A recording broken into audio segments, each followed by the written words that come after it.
네, 늘 배움을 즐기고 세상의 다양한 이면에 호기심이 넘치시는 청취자님 환영합니다. 오늘 저희 앞에는 일본의 축산학 입문서 발췌본하고 농림수산성의 통계 그래프들이 꽤 두껍게 쌓여 있는데요. 네, 자료가 아주 방대하죠? 맞습니다.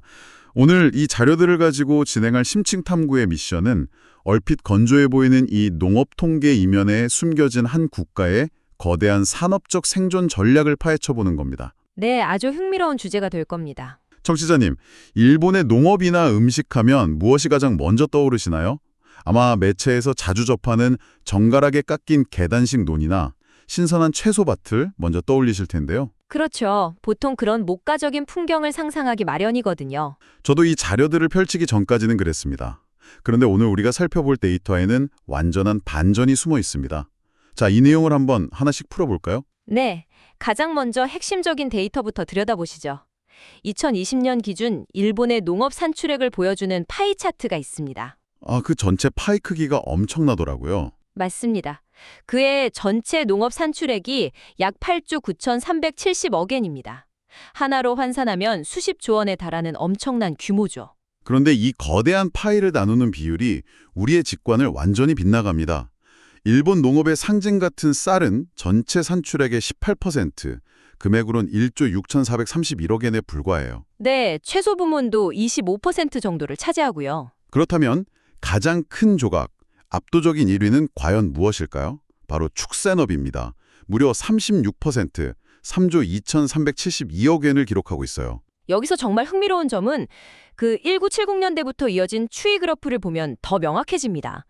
출발점을 보면 축산이 처음부터 1위였던 건 아니거든요. 예전에는 쌀의 비중이 훨씬 더 컸죠? 그렇습니다. 압도적이었죠.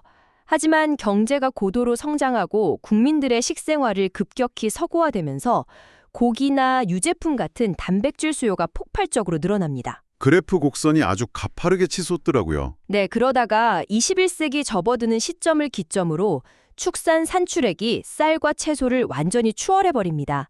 국가 제1차 산업의 최대 부문으로 굳건히 자리 잡은 거죠. 식탁의 변화가 산업의 지형도 전체를 뜯어고친 셈이네요. 그런데 제가 이 통계들을 보다가 진짜 흥미로운 모순을 하나 발견했습니다. 어떤 부분인가요? 산출액 1위라는 건 그만큼 산업이 거대하다는 뜻이잖아요. 그런데 정작 이 산업을 굴리는 사람의 수는 턱없이 적습니다. 일본 전체 농업 경영체가 약 107만 개인데 축산을 하는 곳은 고작 6만 개 언저리에 불과하더라고요. 비율로 따지면 단 5% 정도죠. 네, 전체 농가의 5%가 농업 전체 파이의 3분의 1 이상을 차지하고 있다는 건데 이게 우리가 흔히 생각하는 밀집마다 쓴 용세 농부의 수준이 아니라는 거잖아요. 바로 그 지점이 현대 농업의 아주 중요한 특징인 극단적인 규모화를 보여주는 증거입니다. 과거 1975년의 데이터와 비교해보면 이 5%의 무게감이 확 다가오실 겁니다. 1975년에는 상황이 어땠나요? 당시 일본의 축산 농가는 138만 호에 달했습니다. 농촌 집집마다 뒷마당에서 돼지 한두 마리, 닭 몇 마리를 기르면서 부업으로 하던 형태가 대부분이었거든요. 와, 138만 호에서 지금 6만 호로 줄어든 거네요. 네, 불과 반세기 만에 돼지를 키우는 양돈 농가는 당시에 58분의 1로, 닭을 키우는 양계 농가는 무려 260분의 1 수준으로 급감했습니다. 농가 수는 곤두박질 쳤는데 산출액은 압도적 1위다. 이건 영세한 농가들은 전부 도태되고 거대 자본을 갖춘 전업농이나 기업형 농업법인만 살아남았다는 뜻이군요. 정확합니다. 그 살아남은 소수가 어마어마한 마리수의 가축을 각 공장처럼 생산하며 시장을 독식하고 있는 구조로 변한 거죠. 이 거대 농가들이 만들어내는 축산 부문 내부의 구조도 꽤 다채롭더라고요.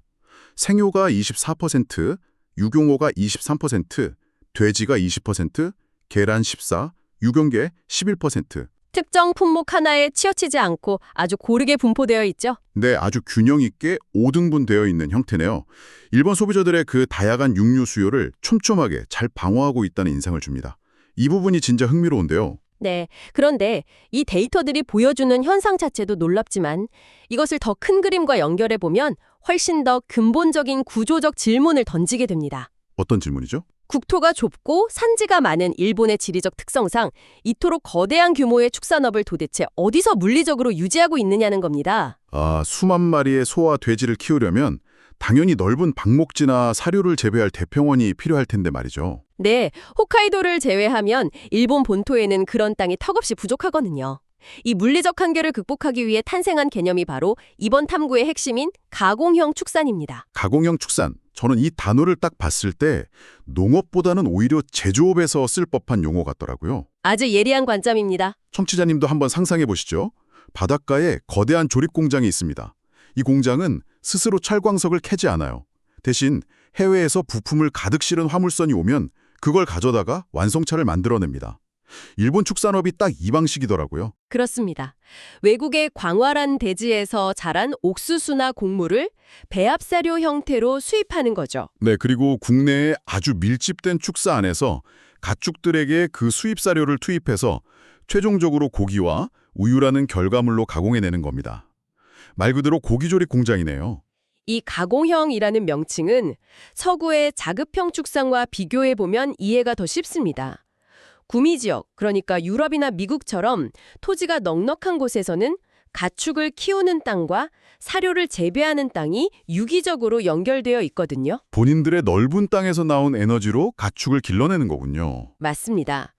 하지만 일본은 2차 대전 이후 도시를 중심으로 육류 소비가 폭발할 때 좁은 국토 안에서 자급형으로는 도저히 감당할 수가 없었습니다. 그래서 배합사료 수입에 전적으로 의존하는 방식을 택한 거죠. 사료를 외부에서 조달하면 물리적인 토지 제약을 무시할 수 있으니까요. 좁은 공간에 다층 축사를 짓고 수입 사료만 계속 부어주면 되잖아요. 네.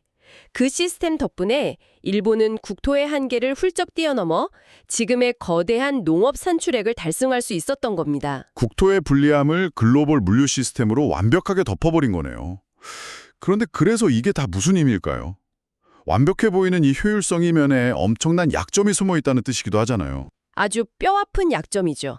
거대한 공장이 부품 수입이 끊기면 라인이 멈추는 것처럼 사료를 전적으로 해외에 의존한다는 건 결국 이 산업의 운명을 외부 세계 경제가 쥐고 있다는 뜻입니다. 농가의 기술력이나 노력과는 무관하게 적자가 날 수도 있다는 거군요. 환율이 요동치거나 글로벌 곡물 가격이 폭등하면 직격탄을 맞겠네요. 네. 거기에 해상운임 비용 상승 같은 글로벌 변수 하나하나에 재무 구조가 심하게 흔들릴 수밖에 없는 아주 취약한 상태인 겁니다. 경제적 리스크만 문제가 아니죠. 물리적으로 생각해봐도 딜레마가 생깁니다. 해외에서 그 수백만 톤의 곡물을 수입해와서 좁은 일본 땅에서 가축들에게 다 먹였다고 쳐요. 그럼 그 가축들이 배출하는 엄청난 양의 분뇨는 다 어떻게 되나요? 이 대목에서 아주 중요한 환경 문제가 제기됩니다. 정상적인 전통 농업이라면 완벽한 생태적 순환을 이룹니다. 흔히 경축순환이라고 하죠. 가축의 분뇨가 퇴비가 되어서 다시 농경지로 돌아가야 하거든요. 영양분이 자연으로 다시 순환되어야 하는데 가공형 축사는 애초에 그 사료가 자란 농경지가 태평양 너머 외국에 있으니까 돌아갈 종착지가 없는 거죠. 퇴비를 뿌려줄 거대한 땅 자체가 자국 내에 부족하니까요. 그래서 그 막대한 양의 배설물이 특정 지역에서는 심지어 처치곤란한 산화 폐기물로 처리되고 있다는 충격적인 내용이 자료에 있었군요. 네, 비료가 되어야 할 귀중한 유기물이 수질과 토양을 오염시키는 골칫거리로 전락한 겁니다. 생산 비용은 치솟을 위험이 있고 외부에서 에너지를 들여오다 보니 환경오염이라는 시한폭탄까지 안고 있네요. 정말 진퇴양난입니다. 이런 위기 상황이라면 당연히 국가 차원의 대책이 나오지 않았을까요? 물론입니다. 농림수산성이 제시한 2030년을 향한 꽤 구체적인 생존 전략이 자료 후반부에 명시되어 있습니다. 가장 핵심적인 목표는 사료 자급률을 34%까지 끌어올리겠다는 겁니다. 34%요? 현재 그 절대적인 수입 의존도를 생각하면 엄청나게 야심찬 수치네요. 어떻게 달성하겠다는 거죠? 남는 땅이 갑자기 생기는 것도 아닐 텐데요. 단순히 풀을 더 심겠다는 게 아니라 기존 인프라를 아주 영리하게 활용합니다. 그중 하나가 바로 사료용 쌀, WCS 재배입니다. WCS. 저도 이 부분 읽으면서 무릎을 탁 쳤습니다. 보통 사료 자급하면 옥수수부터 떠올리는데 일본은 이미 물을 가두어 쌀을 키우는 논인프라가 잘 되어 있잖아요. 네, 식생활 변화로 쌀 소비가 줄어서 유휴논, 즉 놀리고 있는 경작지가 많아졌거든요. 그 논을 굳이 밭으로 안 바꾸고 애초에 가축이 먹을 전용 벼를 심는 거군요. 알곡뿐만 아니라 잎이랑 줄기까지 식물 전체를 통째로 수확해서 발효시킨다고 하더라고요. 맞습니다. 기존 수자원과 농업 인프라를 그대로 쓰면서 수입 사료를 대체하는 아주 현실적인 타겟책이죠. 그리고 또 하나 흥미로웠던 게 에코피드라는 개념이었습니다. 네, 에코피드의 활성화도 아주 중요한 축입니다. 이건 식품 제조 과정에서 나오는 부산물들, 예를 들면 두부 비지나 제과점의 빵 부스러기 같은 것들을 수거해서 가축 사료로 재활용하는 겁니다. 버리면 폐기물 처리 비용이 되는 걸 모아서 사료로 쓴다니 자급률도 높이고 환경 문제도 해결하는 일석이조의 포석이네요.